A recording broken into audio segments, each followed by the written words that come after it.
मैं शपथ लेता हूँ कि विद्यार्थी मेरा धर्म है, मानवता की सेवा करना मेरा परम लक्ष्य, राष्ट्र की उन्नति में मैं सदैव तत्पर रहूँगा। अपने कर्तव्य मार्ग पर आगे बढ़ते हुए एक स्वच्छ, सुंदर तथा भ्रष्टाचार मुक्त मैं भारत का निर्माण करूँगा। जय हिंद। हम लोग पढ़ रहे थे डीपीएसपी है, संविधान में राज्य के नीति निर्देशक तत्व पढ़ रहे थे डीपीएसपी। डीपीएसपी में हम लोगों ने अनुच्छेद 36 से लेकर के 40 तक पढ़ लिया था, तो इसको रिवाइज करेंगे अनुच्छेद 36 से लेकर 40 तक, फिर उसके बाद में आगे पढ़ेंगे। बहुत मतलब डीप में पढ़ा दिया था 36 से लेकर 40 तक, 5 अनुच्छेद मैंने काफ़ी डीप में, लगभग 40-48 मिनट की क्लास हुई थी, तो उसको आप डीपली देखना होगा तो यूट्यूब में देख लेना। और वैसे यहाँ पर हम लोग जो है चर्चा करेंगे, पहले मतलब इसका जो है इसकी ऐतिहासिक कहानी, उसके बाद में पढ़ेंगे पूरा। देखो डीपीएसपी जो है ये किस में, भाग किस में है, कौन से पार्ट में है, भाग 4 में है। भाई भाग के हिसाब से हम लोग पढ़ रहे हैं। भाग 1 में क्या पढ़ा हम लोगों ने, राज्य के बारे में पढ़ा, संघ क्षेत्र और राज्य क्षेत्र के बारे में पढ़ा, और भाग 2 में नागरिकता पढ़ा, और भाग 3 में मूल अधिकार, और भाग 4 में डीपीएसपी पढ़ रहे हैं, directive principles of the state policy, या फिर राज्य के नीति निर्देशक कहते हैं। और भाग 4 ये अनुच्छेद कहाँ से कहाँ तक है, 36 से लेकर के 51 तक, 36 से लेकर के 51 तक। 36 में राज्य की परिभाषा के बारे में लिखा हुआ है, सिर्फ इतना लिखा है कि राज्य की परिभाषा का मतलब वही होगा जो अनुच्छेद 12 में दिया गया है। और अनुच्छेद 12 में परिभाषा दी हुई है किसके बारे में, राज्य के बारे में, कि मूल अधिकार और डीपीएसपी जो मूल अधिकार और राज्य के नीति निर्देशक तत्व हैं, इनके लिए राज्य की परिभाषा वही होगी जो अनुच्छेद 12 में है। तो बस खाली 36 में इतना लिख करके और पल्ला झाड़ लिया है संविधान निर्माताओं ने कि अगर आपको राज्य के बारे में समझना है राज्य क्या है तो आप अनुच्छेद 12 पढ़ो, ठीक।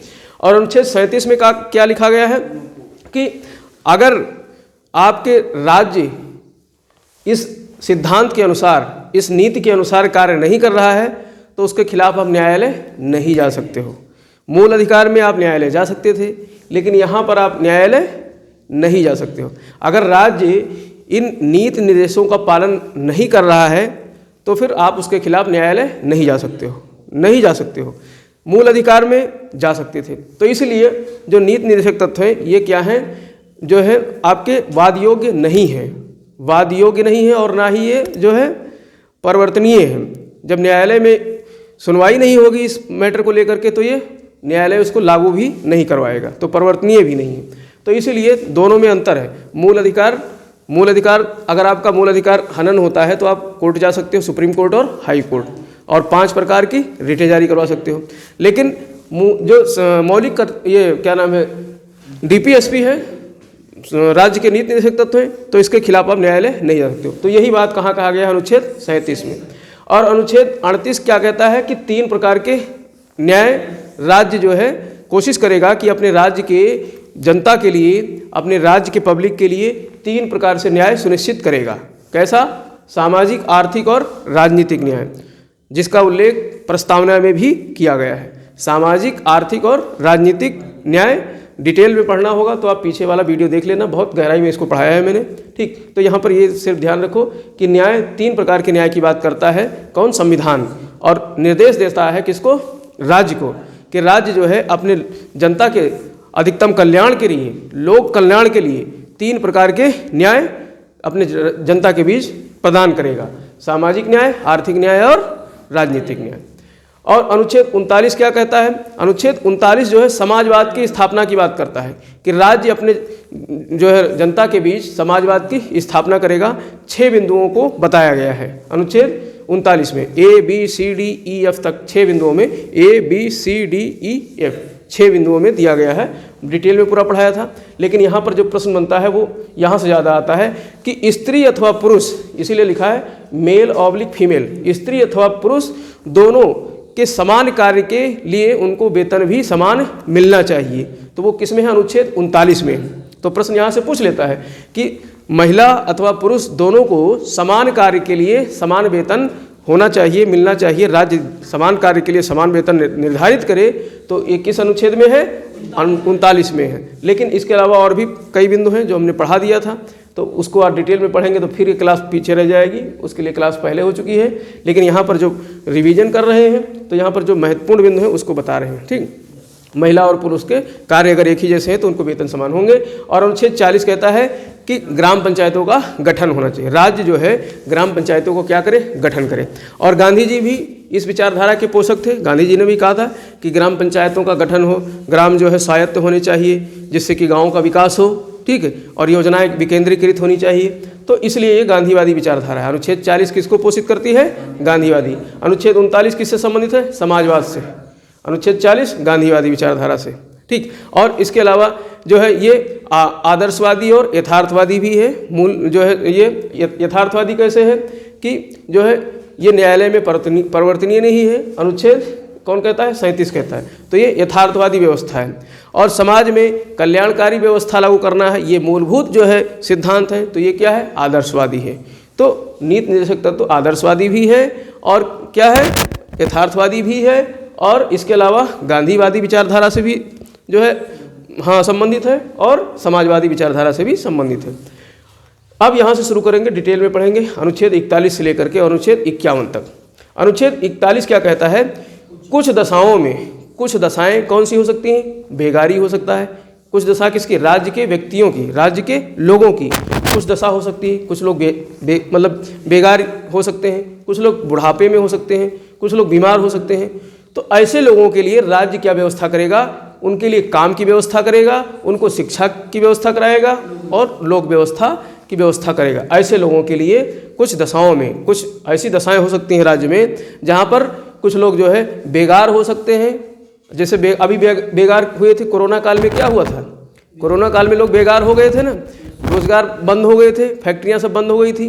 तो उसमें अब राज्य का तो काम है कल्याणकारी जो है कार्य करना। अगर मान लो सबको नौकरी से निकाल दिया, ज़्यादातर लोग जो है असंगठित क्षेत्र में, प्राइवेट क्षेत्र में नौकरी पे लगे हुए हैं। अब भाई सारे फैक्ट्री कारखाने बंद हो गए तो प्राइवेट कंपनियां क्यों रखेंगी अपने यहाँ नौकरी पे लोगों को? तो छटनी कर देंगे। तो बहुत छटनी हुई थी। तो ऐसे समय में सरकार सामने आई और उसने क्या किया? जैसे ही बाहर से लोग आ रहे थे तो बस अड्डों पे और रेलवे स्टेशनों पे एक थैला जो है अनाज दे रहे थे कि नहीं दे रहे? चना बांट रहे थे, लाई बांट रहे थे, जो है दाल बांट रहे थे, चावल बांट रहे थे, गेहूं बांट रहे थे ना। हमारे चाचा वाचा के लड़के आए बम्बई से, मौसा वौसा के लड़के कमा करके, तो बस स्टैंड पे उतरे तो उनको पकड़ा दिया गया कि एक थैला ले जाओ भैया, खाओ, जो है 15-20 दिन चलेगा फिर दे दिया जाएगा। तो क्या था? यही था। इसी राज्य जो है मतलब अगर बेगार हो गया है व्यक्ति किसी कारणवश तो उसको जो है क्या मुहैया कराएगा? काम मुहैया कराएगा। नहीं काम मुहैया करा रहा है तो फिर आजीविका के कुछ ना कुछ जो है साधन देगा। तो इस तरीके से अनुच्छेद 41 कहता है कि कुछ दशाओं में बेगारी की दशा हो सकती है, बुढ़ापे की दशा हो सकती है और बीमारी की दशा हो सकती है। इसमें जो राज्य है वो काम इनको मुहैया कराएगा, शिक्षा मुहैया कराएगा और लोक व्यवस्था, सदाचार व्यवस्था स्थापित करेगा। जैसे बुढ़ापे में वृद्धावस्था पेंशन अनुच्छेद 41 के अंतर्गत ही दिया जाता है। बुढ़ापे में वृद्धावस्था पेंशन दिया जाता है, आपने देखा होगा। बीमारी में अभी आयुष्मान कार्ड जारी कर दिया गया है कि हाँ कि जो है मतलब इतने लाख तक का जो है सरकार, हाँ लगभग 5 लाख का है शायद, हाँ तो हाँ 5-10 जो भी होगा मतलब, तो आयुष्मान कार्ड जारी कर दिया गया है उसके लिए। तो आयुष्मान कार्ड के तहत जो है बीमार व्यक्तियों को सरकार मुफ्त में इलाज करवाती है, पैसा सरकार देती है। तो ये सब अनुच्छेद 41 के तहत ही है। लेकिन ये फोर्सेबल नहीं है, ये जो है जस्टिसेबल नहीं है। न्यायालय जाकर के आप जबरदस्ती अगर बीमार हो तो राज्य के खिलाफ, अगर प्रदेश में रह रहे हो तो प्रदेश की राज्य सरकार के खिलाफ, केंद्र की बात हो तो केंद्र की राज्य सरकार के खिलाफ आप कोर्ट नहीं जा सकते हो। वो कहेगा कि जो है मतलब हमारी मर्जी, बुढ़ापे में हम तुम्हारा सहारा दे रहे हैं तो ठीक है, नहीं दे रहे हैं तो कोई बात नहीं, इसके लिए आप कोर्ट नहीं जा सकते हो। कोर्ट क्यों नहीं जा सकते हो? क्योंकि सीधे सीधे अनुच्छेद 37 में लिख दिया गया है कि राज्य का मन, राज्य अपने जनता के लिए काम करे चाहे ना करे।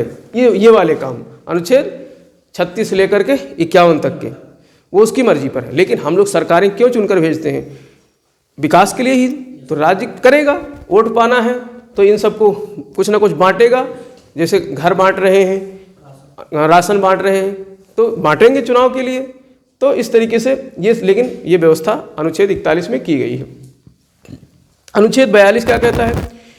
कार्य हेतु अनुकूल व मानवोचित दशाएं होनी चाहिए। जो कार्य है व्यक्तियों को, चाहे स्त्री हो, चाहे पुरुष हो, चाहे बालक हो, इनको अगर इनसे कार्य लिया जा रहा है तो इनको प्रतिकूल दशाएं नहीं होनी चाहिए। जैसे ये बहुत इस समय बहुत ज़्यादा जो है इस पर विवाद चल रहा है। मतलब जो आपने देखा होगा कुछ लोग जो है गटर साफ करते हैं, गटर साफ करने वाले होते हैं ना, तो अब गटर साफ करने वाला व्यक्ति जो है अक्सर देखा होगा कि गटर में उतरता है, वहाँ गैस बन जाती है चैम्बर में, आदमी मर भी जाता है।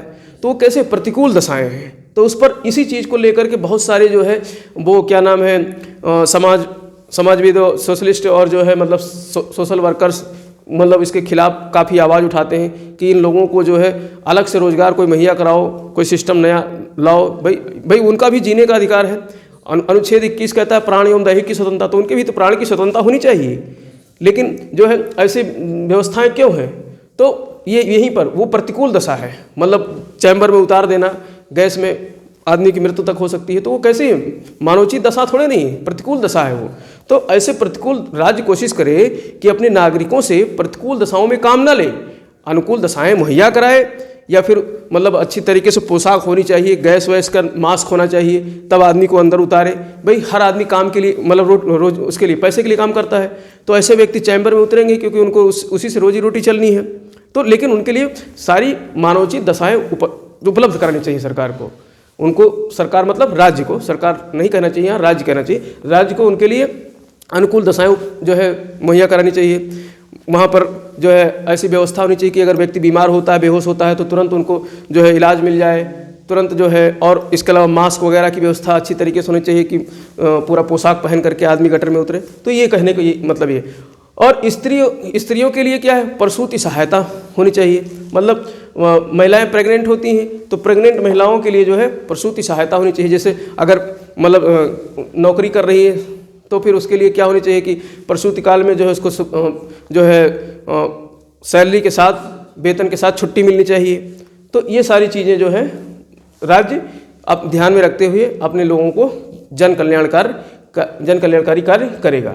तो स्त्री, यहाँ से भी प्रश्न आता है, स्त्री प्रसूति सहायता अनुच्छेद किस में है? 42 में। तो राज्य अपने जो है लोगों के लिए, अपने राज्य की महिलाओं के लिए स्त्री प्रसूति सहायता उपलब्ध कराएगा अनुच्छेद 42 के अंतर्गत।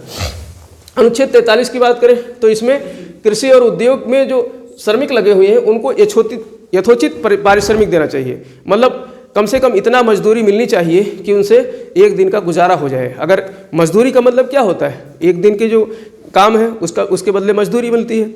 और सैलरी क्या होता है? महीने भर की होती तनख्वाह। तो ऐसे उनको पारिश्रमिक जो मिलता है, जितना वो काम करते हैं, मान लो उनके लिए काम के घंटे निर्धारित हैं 6 घंटे 7 घंटे, तो उसमें यथोचित पारिश्रमिक मिलना चाहिए। मिनिमम मजदूरी जो है, मिनिमम वेज मिलना चाहिए। न्यूनतम मजदूरी तो मिलनी चाहिए। न्यूनतम मजदूरी वो होती है जिससे एक परिवार का एक दिन का कम से कम जो है भोजन की बंदोबस्त हो जाए। नहीं तो पता चले आप जो है बेगारी में करा रहे हो, किसी की मजबूरी का फ़ायदा उठाकर, हम लोग पढ़ भी चुके हैं, किसी की मजबूरी का फ़ायदा उठा करके फिर उनसे जो है आप काम करा लो और जो है फिर पैसे कम दो। तो कम से कम राज्य को ये व्यवस्था करनी है कि अपने यहाँ जो श्रमिक लगाए हुए हैं, चाहे फैक्ट्री में लगाए हैं, चाहे किसी संस्थान में, प्रतिष्ठान में लगाए हैं, तो उनको न्यूनतम मजदूरी देनी चाहिए। तो न्यूनतम मजदूरी देनी चाहिए निर्वाह करने के लिए। और कुटीर उद्योगों को भी बढ़ावा देना चाहिए। कुटीर उद्योग क्या होते हैं? जो घर में होकर के, घर में रह करके संचालित किए जाते हैं, उनको क्या कहते हैं? कुटीर। कुटीर किससे बना? कुटिया से। कुटीर शब्द किससे आया है? कुटिया से। और कुटिया किसको कहते हैं? घर को कहते हैं। तो कुटिया में रह करके जो उद्योग चलते हैं उन्हें क्या कहते हैं? कुटीर उद्योग, कॉटेज इंडस्ट्री। तो कॉटेज इंडस्ट्री को भी सरकार को, राज्य को बढ़ावा देना चाहिए, जिससे कि ज़्यादातर लोग क्या हो, रोजगार में, स्वरोजगार में आते जाएं। तो ये बढ़ावा देना चाहिए। अब ये सब संकल्पना किसकी थी? गांधी जी की। ये गांधी जी की सोच थी। चरखा गांधी जी का चला करके सूत काटना क्या है? कुटीर उद्योग का ही ये क्या है, जो है निशानी है। तो इसलिए गांधीवादी विचारधारा है। ये कैसी विचारधारा है? गांधीवादी। तो अनुच्छेद 43 में क्या कहा गया है कि चाहे कृषि क्षेत्र में, चाहे उद्योग के क्षेत्र में, भाई कृषि क्षेत्र में भी बहुत सारे मजदूर लगे होते हैं। जैसे आप कह रहे थे आलू बीनने के लिए गए तो कितने पैसे मिलते थे? 70 रुपये। तो ये यथोचित मजदूरी थोड़े नहीं है। 70 रुपये में क्या मिलेगा? कुछ नहीं मिलेगा। तो ये यथोचित मजदूरी नहीं, ये फिर क्या हुआ, शोषण हुआ। तो राज्य को ये जो है निर्धारित करना चाहिए कि कम से कम जो उनके कृषि श्रमिक हैं या औद्योगिक श्रमिक हैं उनको यथोचित मजदूरी मिलनी चाहिए। तो निर्वाह मजदूरी इसको कहते हैं। और इसी में अनुच्छेद 43A जोड़ा गया है और 43B जोड़ा गया है। 43 के बाद सीधे 44 नहीं आया, 2 अनुच्छेद बीच में है। मैंने बताया था अगर कैपिटल लेटर में लिखा है आ या ए और उसको ब्रैकेट में नहीं बंद किया गया है तो उसका क्या मतलब होगा, संशोधन के बाद नया अनुच्छेद जोड़ा गया होगा। तो अनुच्छेद 43A जोड़ दिया गया है। ये किस लिए जोड़ा गया है, उद्योगों में कामगारों की भागीदारी। देखो उद्योग धंधे जो होते हैं उसमें भाई जितना मालिक का हक होता है उतना ही हक उसमें काम करने वाले कर्मचारियों का भी होता है। अगर कर्मचारी काम ना करें, हड़ताल कर दें, बंद कर दें काम करना, तो क्या मालिक उद्योग को चला पाएगा। तो इसलिए कहा गया है कि उद्योग को चलाने के लिए मालिक जो है अपने श्रमिकों से भी राय मशवरा ले, उन कामगारों से भी कुछ ना कुछ सलाह लेते रहना चाहिए समय समय पर। कोई काम करना है, अगर किसी की मतलब सैलरी बढ़ानी है तो कितनी सैलरी बढ़ाया जाए कि उससे जो है हमारे मजदूरों को फ़ायदा होगा कि नहीं, मनमानी तरीके से नहीं करना है किसी फैक्ट्री। तो इसलिए जो है उद्योगों में कामगारों की सब तरीके से भागीदारी सुनिश्चित करना चाहिए राज्य को। ठीक, तो आपने देखा होगा जब हम लोग पढ़े थे खेड़ा सत्याग्रह में ही तो था 1917 का खेड़ा सत्याग्रह, किसानों का आंदोलन था। और हाँ, उसके बाद में अहमदाबाद मिल श्रमिकों का था। तो मिल श्रमिकों का यहाँ से ही मतलब हो सकता है, उसमें प्लेग को लेकर के जो है अहमदाबाद मिल में जो है प्लेग बोनस को लेकर के कर रहे थे सत्याग्रह, आंदोलन किया था ना। प्लेग बोनस याद आया होगा, इतिहास पढ़ाया था मैंने। प्लेग बोनस, अहमदाबाद सत्याग्रह, मिल मालिकों के खिलाफ जो मिल के श्रमिक थे वहाँ पर बोनस जो है प्लेग फैला हुआ था और सरकार वो वहाँ के फैक्ट्री मालिक बोनस नहीं दे रहे थे, प्लेग बोनस नहीं दे रहे थे, सैलरी कम दे रहे थे। तो इसके लिए उन्होंने क्या किया था, सूती मिल श्रमिकों के ने सत्याग्रह किया था। गांधी जी के जो है नेतृत्व में, गांधी जी ने जो है अपना नेतृत्व प्रदान किया था अहमदाबाद मिल मालिकों के खिलाफ। तो वो जो है वही सब चीज़ गांधी जी देखते आ रहे थे। तो उन सारी चीज़ों को बाद में संविधान निर्माताओं ने ये सब संविधान में शामिल किया है कि ऐसी भी चीज़ें होनी चाहिए जिससे कि मतलब जो उद्योगों में काम करने वाले कामगार हैं उनका भी जो है राय जानी जा सके। कुछ भी काम करने से पहले फैक्ट्री को बेच रहे हैं या कुछ भी कर रहे हैं, जैसे बहुत सारी फैक्ट्रियां क्या होती है, जैसे अभी बहुत सारे बैंक क्या हो रहे हैं, मर्ज हो रहे हैं, बहुत सारे बैंक एक दूसरे से जोड़े जा रहे हैं। अब जोड़े जा रहे हैं तो राज्य का मतलब अगर अपने कर्मचारियों से, जैसे मान लो पंजाब नेशनल बैंक को मतलब दूसरे बैंक से अगर जोड़ा जा रहा है, यूनियन बैंक से या किसी बैंक से जो है, तो फिर दोनों बैंक के कर्मचारियों से पूछना चाहिए कि क्या तुम लोग जो है इसके लिए राजी हो, तुम्हें मतलब कोई नुकसान नहीं होगा, सारी बतानी चाहिए कि तुम्हें ये नुकसान हो सकता है, ये फ़ायदा हो सकता है। तो ये सारी चीज़ें उनको बताना, नॉलेज में होना चाहिए। यही जो है कल्याणकारी राज्य की संकल्पना भी है कि सबका अधिकतम कल्याण हो सके। ठीक, अभी जैसे ये स्कूल कॉलेज हैं तो अभी इन स्कूल कॉलेजों को डायरेक्ट प्राइवेट कर देना बिना हम लोगों के संज्ञान में लाए, बिना शिक्षकों के, तो ये राज्य फिर डिक्टेटरशिप करेगा। लेकिन संविधान क्या कहता है कि कम से कम जो है अनुच्छेद 43A का सहारा लेते हुए अपने क्षेत्र के अपने कर्मचारियों से मशवरा तो करो, उनकी भागीदारी तो सुनिश्चित करो कि हम तुम्हारे संस्थान को क्या करने जा रहे हैं, प्राइवेट करने जा रहे हैं। प्राइवेट करने से ये फ़ायदे होंगे, ये नुकसान होंगे। तो ये सारी चीज़ें राज्य का जो है मतलब करना चाहिए। तो ये कब जोड़ा गया है, अनुच्छेद 42वें संविधान संशोधन में। 43A कब जोड़ा गया है, 42वें संविधान संशोधन। देखो 42वां संवैधानिक संशोधन जो है इसको मिनी कॉन्स्टिट्यूशन बोलते हैं, लघु संविधान बोलते हैं। इसमें बहुत सारे संशोधन हुए थे।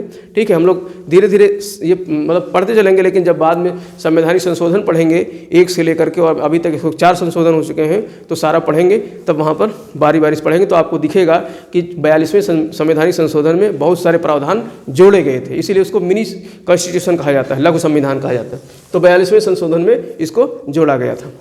अनुच्छेद 43B भी जोड़ा गया है, लेकिन ये 97वें संशोधन में जोड़ा गया है 2011 में। इसमें क्या जोड़ा गया है, सहकारी समितियों की स्थापना करना। क्या करना, सहकारी समितियों की। अब सहकारी समिति क्या होते हैं, इसमें क्या होता है कि भाई सरकार कहाँ तक काम करेगी विकास के लिए। तो सरकार क्या करती है, कुछ क्षेत्रों में, कुछ नगरीय समूह में, कुछ ग्रामीण समूह में कुछ लोगों को आगे लेकर आती है, कहती है तुम लोग जो है अपने लोगों का एक ग्रुप बनाओ।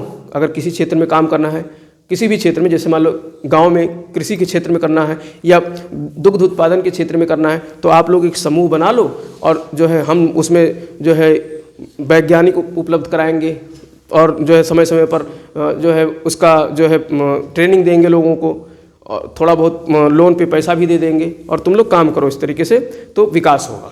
तो इसे कहते हैं सहकारी समिति। सहकारी मतलब सहयोग लेना, प्राइवेट व्यक्तियों का सरकार क्या करेगी, सहयोग लेगी। जैसे आपने आनंद डेयरी का नाम सुना होगा, दुग्ध डेयरी, आनंद डेयरी। तो आनंद डेयरी क्या है, सहकारी समिति है। उसमें क्या हुआ कि मतलब हरियाणा क्षेत्र के और उस आसपास के क्षेत्र के कुछ लोगों ने, वहाँ दूध का उत्पादन ज़्यादा होता था, तो उन लोगों ने मिल करके एक समिति बनाई और सरकार उनको समय समय पर क्या देती है, मतलब जो है उनको वैज्ञानिक उपलब्ध कराती है, वैज्ञानिक जो है और ट्रेनिंग देती है कि इस तरीके से आप अपने यहाँ दूध का प्रोडक्शन करो, उत्पादन करो, जिससे कि ज़्यादा से ज़्यादा दुग्ध उत्पादन हो। तो इसी तरीके से सहकारी समितियों की स्थापना के लिए 2011 में 97वां संविधान संशोधन किया गया और 19(1)(c) में एक जोड़ा गया, एक सहकारी समिति जो है जोड़ा गया कि सहकारी समिति स्थापित होगी। तो ये किसमें, मूल अधिकार में। 19 किससे संबंधित है, मूल अधिकार। 19 में कितनी स्वतंत्रताएं हैं, 6। और C तीसरे नंबर की स्वतंत्रता है, और तीसरे नंबर की स्वतंत्रता क्या है, संघ बनाना। पहले नंबर की स्वतंत्रता क्या है, वाक और अभिव्यक्ति की स्वतंत्रता। दूसरे नंबर में सभा करना और तीसरे नंबर पे संघ बनाना, संघ या संगठन। तो सहकारी समिति क्या है, संघ ही, संघ है ना, संगठन है। तो ये जोड़ा गया 19(1)(c) में कि सहकारी समिति गठित होगी। तो ये अभी मूल अधिकार में भी जोड़ दिया गया है। और यहाँ पर जो है क्या था, जो है राज्य को निर्देश दिया गया था कि राज्य अपने राज्य लोगों में जागरूकता लाने के लिए सहकारी समितियों की स्थापना करे। अनुच्छेद 44 क्या कहता है, समान नागरिक संहिता, यूनिफॉर्म सिविल कोड। ये बहुत ही महत्वपूर्ण टॉपिक है, 44 को याद रखना है। 44 में 2 4 आते हैं, कितने 4 आते हैं, 2 4, और दोनों 4 क्या है, समान है। ये अंक कैसे हैं, समान अंक है। तो समान अंक से आपको याद रखना है कि समान नागरिक संहिता, बहुत प्रश्न आता है, समान नागरिक संहिता किससे संबंधित है, अनुच्छेद 44। अब ये क्या चीज़ है थोड़ा सा समझ लो। इस पर तो मतलब क्लास लेने के लिए इस पर 1 घंटे की क्लास हम ले सकते हैं, बहुत बड़ा टॉपिक है ये, क्योंकि इस पर प्रश्न बहुत आते हैं, सिविल के मेंस वगैरह में लिखने के लिए प्रश्न आते हैं। लेकिन अभी यहाँ थोड़ा सा मैं बता देता हूँ, हिंट जो है क्या है। समान नागरिक संहिता देखो 3-4 चीज़ों पर होता है। भारत में जो है सभी के लिए कानून एक जैसे बनाए गए हैं, ठीक है। हमने पढ़ा अनुच्छेद 14 में, कानून के समक्ष क्या है, सभी बराबर हैं, समान हैं। लेकिन यहाँ पर चूँकि सभी भाषाई और सभी धर्म के लोग रहते हैं हिंदुस्तान में, तो इसलिए यहाँ पर कुछ धर्मों का उनका अपना जो संहिता है, आचार संहिता है, उनके धर्म की जो है नागरिक संहिता है, वो क्या है, अलग अलग है। जैसे मुस्लिम धर्म विवाह की अलग जो है उनके जो है रीति रिवाज हैं, तलाक के अलग रीति रिवाज हैं, ठीक है। इसी प्रकार से गोद लेने की प्रथा अलग तरीके से। इसी प्रकार से आपका जो है संपत्ति में जो है क्या कहते हैं उसको, मतलब क्या शब्द उसके लिए आता है, जैसे वसीयत का मुसलमानों में, हिंदुओं में अलग अलग तरीके से जो है थोड़ा बहुत कानून है। तो इसी को कहते हैं जो है नागरिक संहिता। तो ये नागरिक संहिता अभी समान नहीं है, हिंदुस्तान में समान नहीं है। लेकिन जब बात आती है किसी अपराध की, तो अपराध में चाहे हिंदू हो चाहे मुस्लिम हो, सबको समान तरीके से सज़ा मिलती है कि नहीं मिलती है। लेकिन विवाह के क्षेत्र में, अभी तलाक के क्षेत्र में, मुसलमानों में तलाक अभी तक तो क्या था, 3 बार तलाक बोल दिया तो फिर तलाक हो गया, और महिला का ज़िंदगी बर्बाद, मुस्लिम महिला की। तो लेकिन मूल अधिकारों में कहा गया है, अनुच्छेद 13 में क्या कहा गया है कि ऐसे कानून जिनसे मूल अधिकारों का, किसी भी व्यक्ति या महिला किसी का भी मूल अधिकारों का हनन होता है, तो फिर वो कानून क्या होगा, शून्य होगा, खत्म होगा कि नहीं, अनुच्छेद 13 में कहा गया है। तो उसका अल्पीकरण होगा। तो इसी को ध्यान में रखते हुए अनुच्छेद 13 के तहत ही सरकार ने 3 तलाक को क्या कर दिया, ख़त्म कर दिया। वहाँ पर सरकारी वकीलों ने दलील प्रस्तुत की कि 3 तलाक जो है महिलाओं की जो उनकी अपनी स्वतंत्रता है, उनकी स्वतंत्रता क्या होती है, बाधित होती है, प्राण एवं दैहिक की स्वतंत्रता अनुच्छेद 21 के तहत। तो इसलिए जो है अनुच्छेद 13 का जो है हवाला देते हुए इसको जो है ख़त्म किया गया, संसद द्वारा विधि बना करके इसे क्या कर दिया गया, ख़त्म कर दिया गया। लेकिन अभी भी विवाह के क्षेत्र में और बहुत सारी चीज़ें हैं जो अभी समान नहीं हैं। विवाह के क्षेत्र में जो है सब अलग अलग है। मतलब हिंदुओं में क्या है, अग्निवेदी बनाई गई और जो है उसके चारों तरफ फेरे ले लिए और शादी हो गई। मुसलमानों में जो है शादी हाँ कबूल है, दोनों तरफ से कबूल मुल्ला जी आए, कबूलवा दिए, शादी कबूल हो गई।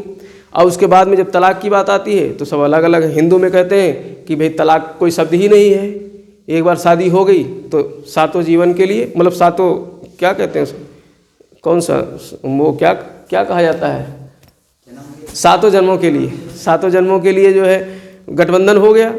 लेकिन मुसलमानों में नहीं इस तरीके से, मुसलमानों में तो 3 बार तलाक बोल दिए तो जो है 7 दिन में 7 घंटे में शादी टूट जाएगी, ख़त्म शादी। तो ये अलग अलग तरीका है। तो इसीलिए इन सारी चीज़ों को समान एक प्लेटफॉर्म पे सब समान लाने के लिए सरकार जो है कोशिश में है कि समान सिविल संहिता, समान सिविल कोड यानी यूनिफॉर्म सिविल कोड, समान नागरिक संहिता लागू करनी चाहिए। अभी गोवा ऐसा पहला राज्य है जिसने यूनिफॉर्म सिविल कोड को लागू किया है, ये ध्यान रखना। बाकी और राज्य भी नहीं कर पाए हैं। तो समान नागरिक संहिता ये 44 अनुच्छेद में है। अनुच्छेद 45 क्या कहता है कि बालकों की देखरेख और शिक्षा का प्रावधान किया जाना चाहिए राज्य के द्वारा। बालकों के, क्योंकि बालक ही क्या है, देश के कर्णधार हैं, भविष्य है, तो बालकों की देख रेख करना चाहिए। अब ये जो है इसमें 86वें संविधान संशोधन में इसी को ध्यान में रखते हुए शिक्षा का अधिकार अनुच्छेद 21A में जोड़ा गया है, क्योंकि शिक्षा का भी प्रावधान राज्य करेगा। लेकिन अभी तक सबको शिक्षा दे पाना संभव नहीं था, लेकिन संविधान में जो है इसमें जोड़ दिया गया था DPSP में कि सबको जो है राज्य बच्चों को शिक्षा मुहैया कराने की कोशिश करे। तो इस कोशिश को, अब सरकार के पास पैसा था तो 86वें संवैधानिक संशोधन 2002 में इसको मूल अधिकार बना दिया गया, शिक्षा का मूल अधिकार। और कितने वर्ष से कितने वर्ष तक के बच्चों को, 6 वर्ष से लेकर के 14 वर्ष तक के बच्चों के। लेकिन उससे कम वाले बच्चे जो है, क्या वो जो है उनका जीने का अधिकार नहीं, उनको स्वस्थ रहने का अधिकार नहीं, तो उनको जो है शिक्षा वगैरह 0 से 6 वर्ष तक के बच्चों को अभी जो है उनकी देखभाल करना, ये सब जो है राज्य का ही तो कर्तव्य है। इसीलिए तो अब नई शिक्षा नीति में क्या किया गया है कि 3 वर्ष से 6 वर्ष तक के बच्चों को स्कूल भेजा जाएगा और वो पढ़ेंगे नहीं, खेलेंगे, स्कूल जा कर के खेलेंगे। तो जो है इसीलिए इसी चीज़ को ध्यान में रखते हुए तो 45 अनुच्छेद 45 में बालकों की देखरेख करना राज्य की जिम्मेदारी है। राज्य जो है बालकों की देखरेख करेगा और उनमें शिक्षा का प्रावधान करेगा। तो इसी चीज़ को ध्यान में रखते हुए 86वां संवैधानिक संशोधन करते हुए अनुच्छेद 21A जोड़ करके और शिक्षा को मूल अधिकार बनाया गया। अनुच्छेद 46 क्या कहता है, दुर्बल वर्ग, जो SC ST के लोग हैं, जो दुर्बल वर्ग के लोग हैं, उनको शिक्षा, अर्थ और शोषण से सुरक्षा देनी है। यानी उनको शिक्षा देनी है। किसको? शिक्षा की बात यहाँ भी की गई है 45 में, लेकिन किसके लिए? बालकों के लिए, बालकों के लिए। और 46 क्या कहता है? दुर्बल वर्ग के लिए, जो पिछड़े वर्ग के लोग हैं, SC schedule caste, schedule tribes के लोग हैं, उनको शिक्षा का जो है सुरक्षा होनी चाहिए, शिक्षा मिलनी चाहिए। और उनको अर्थ, अर्थ मतलब धन, संपत्ति, पैसा, अर्थ मिलना चाहिए, मतलब, और शोषण से उनकी सुरक्षा होनी चाहिए। राज्य की जिम्मेदारी है कि उनका शोषण ना होने पाए। और इसीलिए मूल संविधान में ही था, अनुच्छेद 17 के तहत जो है एक तो अस्पृश्यता था और दूसरी बात शोषण से सुरक्षा अनुच्छेद जो है 23 और 24 में है। शोषण के विरुद्ध अधिकार 23 और 24 में है। 23 में क्या है? बलात्श्रम, और 24 में क्या है? बाल श्रम।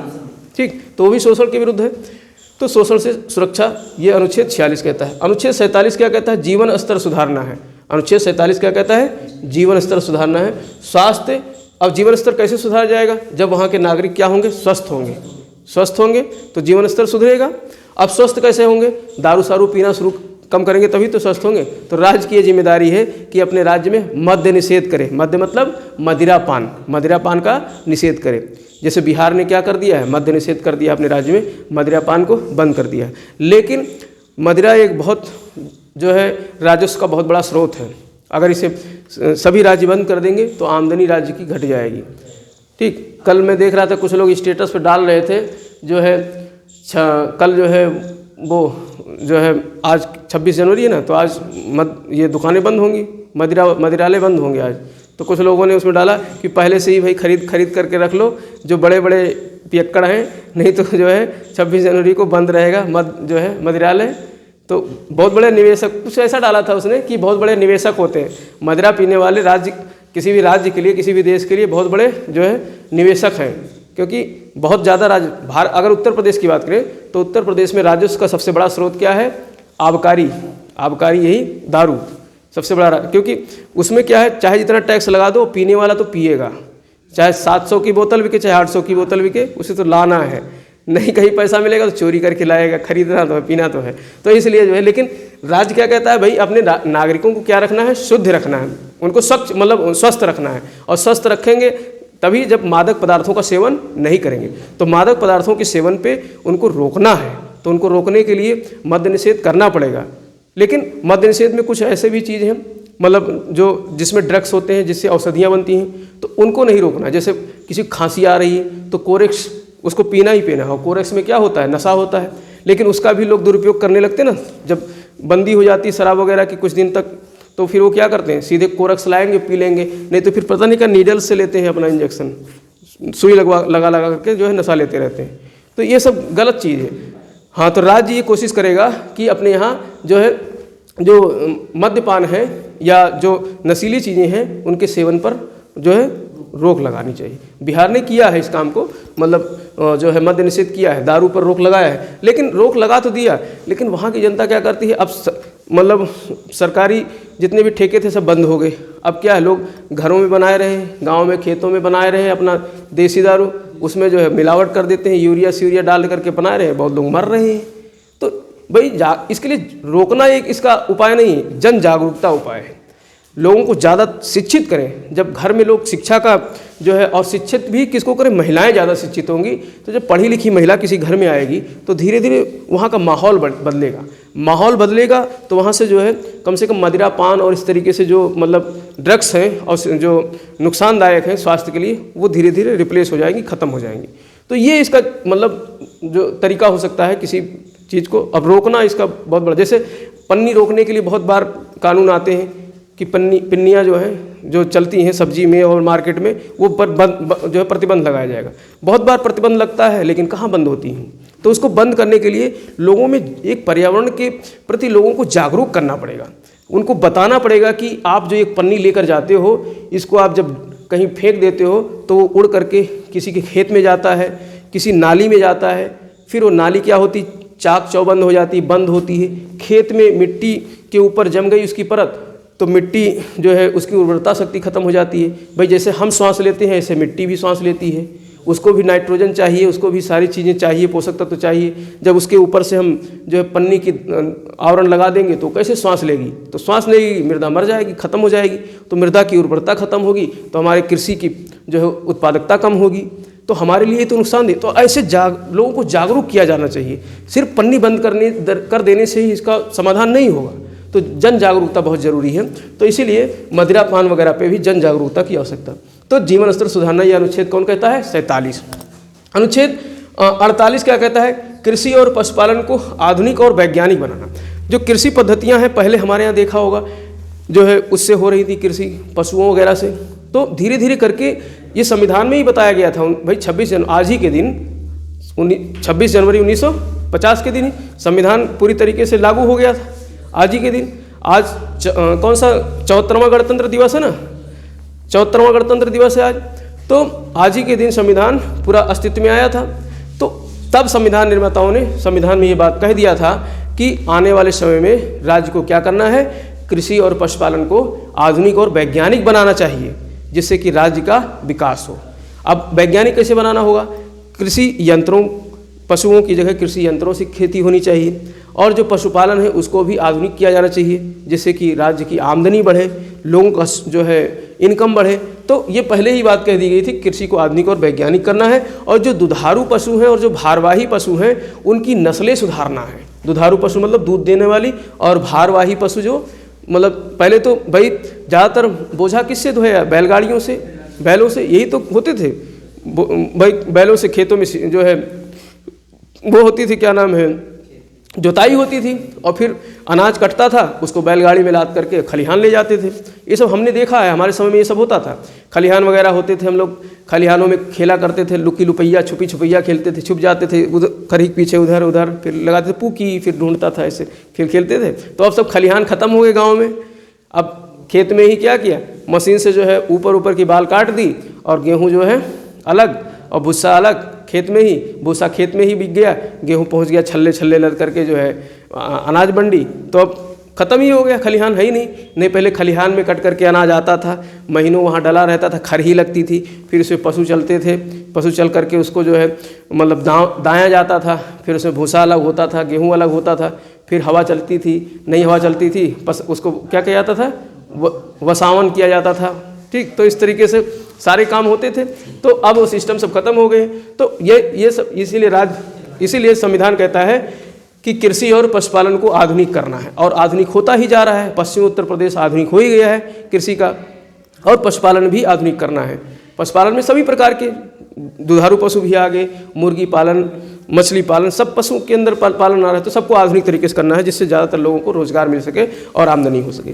तो और इनका नस्ल भी सुधारना है पशुओं का। अब देखा होगा दुधारू पशु जो है अच्छी खासी मतलब दूध देने वाले जानवर आ रहे हैं। एक एक भैंस, एक एक गाय जो है मतलब 20-20, 15-15 लीटर दूध देने वाली आ रही हैं। तो उनके नस्ल में सुधार हो रहा है कि नहीं हो रहा है? तो ये सब इसी के तहत।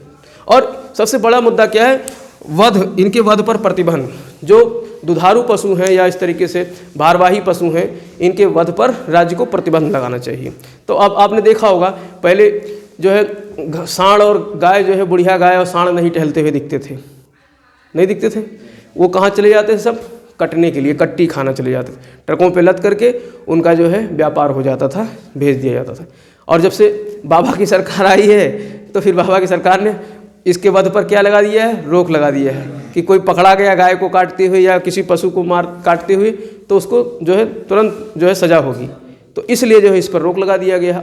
किस आधार पे? इसी आधार को बनाते हुए, अनुच्छेद 48 को आधार बनाते हुए राज्य सरकार का कर्तव्य है ये कि जो है वध पर, इसके वध पर निषेध लगाना है। तो अनुच्छेद 48 का सहारा लेते हुए, और जो दुधारू पशु थे, अब तो खैर मतलब जो है जब तक दूध गाय दे रही तब तक घर में बांध के रखते हैं, और अब फिर उसके बाद क्या कर दी? हाँक दिए, छोड़ दिए। तो बेचारी जो है किसी के खेत में जा रही हो, खेत में जानवर ना जाए इसके लिए क्या लगा रखा है? तार लगा रखा है। अब तार में छिल रही है बेचारी, जो है मर रही हैं, किसी गर्दन फट रहा है, किसी का जो है कुछ फट रहा है। बड़ा दया आता है देख करके जानवरों को। तो लेकिन इसके साथ एक व्यवस्था और करनी चाहिए। अभी मैंने किसी एक रिपोर्ट में पढ़ा था कि अभी हमारे राज्य में जो है मुश्किल से 500-700 जो है पशुशाला हैं, जो सरकारी स्तर पे व्यवस्थित चल रही हैं। मतलब सरकार उनको डोनेट करती है, प्राइवेट व्यक्ति ने खोल लिया। मतलब उनमें क्या है, अगर आपके पास खेत है, जगह है, तो आप पशुशाला खोल लीजिए, और पैसा सरकार देगी चारे के लिए, रखने के लिए, एक आध लेबर वगैरह चलाते रहिए। लेकिन ज़्यादा नहीं, 500-600 से ज़्यादा नहीं है। तो 500-600 पशुशाला होने से दुनिया भर के पशु आवारा घूम रहे हैं। कि सिर्फ यही सांड और गाय की बात करें तो इनको कहाँ से रखा जा सकता है उनमें? तो इसको बढ़ाने की आवश्यकता है। लगभग हर ग्राम पंचायत में जो है पशुशाला होनी चाहिए, जिससे पशुओं को, जो आवारा पशु हैं जो इधर उधर छोड़ दिए जाते हैं, उनको रखना चाहिए। ठीक है, और उनकी काफ़ी मतलब वैज्ञानिक तरीके से उनकी व्यवस्था है। भाई जो गोबर है, उनके मूत्र हैं, गायों के मूत्र, गायों के गोबर, इनका बहुत औषधीय प्रयोग होता है। गाय का गोबर से जो है तमाम चीज़ें बनती हैं। ठीक, और उनके मूत्र से भी बहुत सारी दवाएं बनती हैं। तो इन सब चीज़ इनको ध्यान में रखते हुए इस पर काम होना चाहिए काफ़ी। तभी जो है अगर वध को रोका गया है, इनके वध को ना किया जाए, तो तभी जो है उससे मिलेगा। नहीं तो इनके वध को रोक दिया, सांड पता चला सड़क पे डोल रहा है और कोई साइकिल से आ रहा, उठा के फंसाया और जो है फेंक दिया, तो ऐसे बहुत लोग मर भी जाते हैं, कुचल जाते हैं। तो भाई तुमने इनको तो रोक दिया इनका वध, लेकिन चलते फिरते आदमी तो मर रहे हैं, टक्कर हो रही, गाड़ियाँ टकरा जा रही सांडों से, तो मर रहे हैं लोग। तो वो भी सब देखना चाहिए, वो भी राज्य का कर्तव्य है, उसे भी रोकना चाहिए। ठीक, तो अनुच्छेद 48A आते हैं, ये जोड़ा गया है पर्यावरण संरक्षण व संवर्धन। अब यहाँ तो पशुओं की बात हो गई, यहाँ कृषि और पशुओं की बात होगी 48 में। इसी में जोड़ दिया गया है 48A कि भाई ऐसे काम नहीं चलेगा। जो प्राकृतिक पर्यावरण है हमारा, उसे भी संरक्षित करने की आवश्यकता है। भाई हमने पालतू पशुओं को तो संरक्षित करने की व्यवस्था कर दी, लेकिन जो जंगल में रहते हैं, जो जीव जंतु हैं, उन्हें भी संरक्षण की आवश्यकता है। बहुत लोग शिकार करने चले जाते हैं सीधे और मार मूर के ले आते हैं, हिरन को, शेर को मार दिए और उनका खाल, उन कछुए के जो है पूरे सामान का बहुत जो है तस्करी हो जाती है, पूरे कछुए तस्करी हो जाती है, क्योंकि उसके बहुत सारी चीज़ बनते हैं। कछुआ के तेल निकलता है, तेल से औषधि बनती है, उनका जो खोली निकलता है उससे जो है हाँ जड़ी बूटी तो बनती ही है, और जो बुलेट प्रूफ जो बनाया जाता है जैकेट वगैरह। तो इसलिए जो है उन सब चीज़ों को सुरक्षित करने के लिए भी पर्यावरण संरक्षण और संवर्धन और वन्य जीव सुरक्षा की आवश्यकता है। तो अनुच्छेद 48A में इसको जोड़ करके लिखा गया है। अनुच्छेद 49 क्या कहता है? स्मारक और ऐतिहासिक स्थलों की सुरक्षा। राज्य क्या करेगा? जो हमारे ऐतिहासिक स्थल हैं, स्मारक हैं, ठीक है, इनको समय समय पर सुरक्षित करना है, इनकी मरम्मत करवानी है, जिससे कि हमारी जो धरोहर है, पुरानी धरोहर है, ये हमेशा बने रहें, बचे रहें। जैसे किला वगैरह है, ताजमहल वगैरह, ये सब क्या है, ऐतिहासिक स्थल है। ठीक, तो इनको इसलिए देखा होगा आपने, जो आपका लाल वो क्या नाम है, ताजमहल है, ताजमहल के आसपास जो मतलब पर्यावरण प्रदूषण होने की वजह से पीला होने लगा था, अम्लीय वर्षा होने से और जो है सल्फ्यूरिक एसिड वगैरह पहुंचने से, औद्योगिक कचरा पहुंचने से, धुआं वगैरह से, संगमरमर है, वाइट है तो काला पड़ेगा ही, तो उस पर पीलापन कालापन पड़ने लगा था। इसलिए जो है उसके आसपास मतलब जितने भी धुएं निकलने वाले फैक्ट्रीज हैं उनको सब क्या कर दिया गया, बैन कर दिया गया है। ईंट भट्ठे इसीलिए तो यहाँ से हटा करके सब खेरागढ़ साइड में पटक दिए गए। 50 किलोमीटर के दायरे में कोई भी जो है ऐसे प्रतिष्ठान नहीं लगेंगे जो बहुत ज़्यादा धुआं छोड़ते हों, तो भट्ठा वगैरह। तो इसलिए आप देखते होगे आगरा के आसपास भट्ठा नहीं मिलेगा आपको, ईंट भट्ठा, क्योंकि चिमनी से धुआं निकलता है काला काला, तो उससे ताजमहल काला पड़ेगा। तो इसलिए इन सबको क्या करना है, सुरक्षा देना है ऐतिहासिक स्मारकों को। तो अनुच्छेद 49 में, अनुच्छेद 50 क्या कहता है, कार्यपालिका से न्यायपालिका का पृथक्करण। जो कार्यपालिका है, कार्यपालिका मतलब जो सरकार है, जो पूरा सिस्टम है, सरकारी सिस्टम है भाई, एक तो विधायिका होती है जिसमें सारे संसद बैठते हैं, सांसद मतलब बैठते हैं, संसद में सांसद बैठते हैं, तो क्या है, विधायिका है। और राज्यों में विधानमंडल होते हैं जिसमें कौन बैठते हैं, विधायक, तो वो क्या है, जो है विधायिका कहलाती है। केंद्र में जो है संसद को विधायिका कहते हैं और राज्यों में विधानमंडलों को विधायिका कहते हैं, उनके सदस्यों मिलाकर सब विधायिका कहलाते हैं। उसी में जो सरकार बनाती है, जिनकी सरकार बनती है, जो मतलब एक्टिंग में रहते हैं, जो एक्शन करते हैं, पूरे कानून लॉ ऑर्डर सब देख उनको संचालित करवाना, मतलब बनाना, और बनाती तो खैर विधायिका है, लेकिन उसे लागू करवाना पूरा, तो ये कार्यपालिका।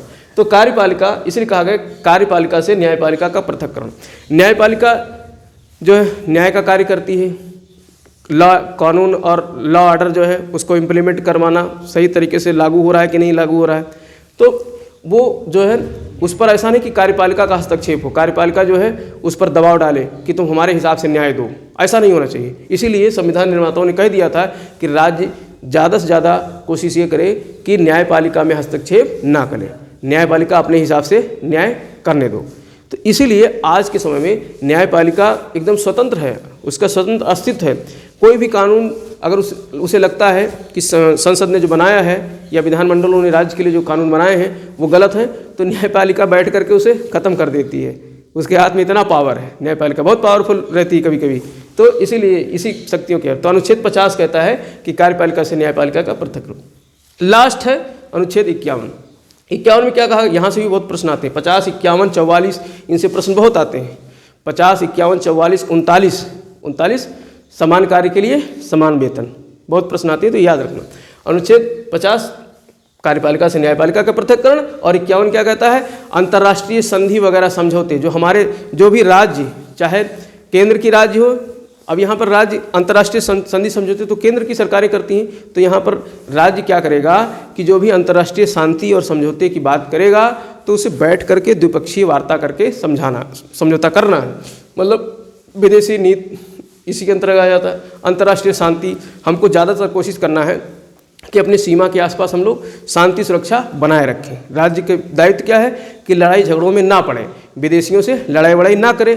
लड़ाई करेंगे तो कैसे विकास करेंगे, तो इसलिए कोशिश ये करें कि अंतर्राष्ट्रीय शांति बनी रहे, और जो विदेशी कानून है उनका भी सम्मान करना चाहिए। हमारा कानून तो हमारा है ही, उनका सम्मान करना ही, लेकिन विदेशियों का कानून है उन्हें भी हमको उतना ही तवज्जो देना है, सम्मान करना। देखो भारत में कितनी विचित्र बातें सब संविधान लिख कर गया कि हमें मतलब अपने घर का कानून तो देखना ही देखना है, और जो विदेशियों का कानून है उनके कानून को भी उतना ही तवज्जो देना है। ऐसा नहीं कि विदेशी कानून को हम जो है कहें तुम्हारा बेकार है, तुम्हारा कानून सही नहीं है, तो उनके कानून का भी ध्यान रखना है। और इसके अलावा जो विवाद होते हैं किसी देश से हमारे, तो उनको युद्ध से नहीं हल करना है, बैठ करके वार्ता करके समझ बूझ से जो है समझौता करके हमको क्या करना है, शांति बहाल करनी है।